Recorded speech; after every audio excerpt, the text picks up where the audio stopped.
ఒక కులం 7% ఉన్నది ఇక్కడ. అంటే రాష్ట్ర జనాభాలో 10% గిరిజనులు ఉంటే ఒక లంబాడీలే 30 లక్షలు ఉన్నాం. ఏం జరుగుతుంది? ఎందుకు నిందిస్తున్నారు వాళ్ళ మీద?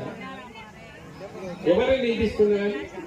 భావ్ సింగ్ బావా అనేటువంటి బంజారా పిల్లవాడు ఇక్కడ చనిపోతే ఓ గుడి వెలిస్తే ఇక్కడ అనాదిగా గిరిజనులుగా ఉండేటువంటి ఎమ్మెల్యేలు ఎంపీలు ఇక్కడనే ఉన్నాం కదా.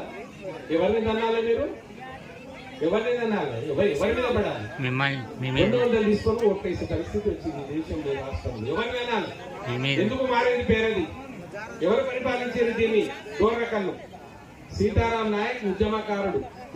నేను గెలుస్తానని కూడా దళితుడు నాకు ఓటే, నాకు సీట్ ఇయ్యలే.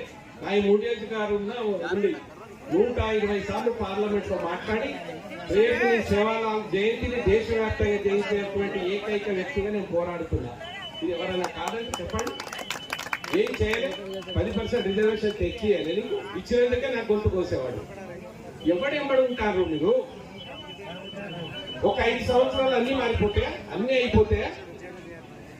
ఈ బంజారా జాతి దేశానికి అన్నం పెట్టిన జాతి, జాతీయ రహదారుల సృష్టికర్తలం మనం.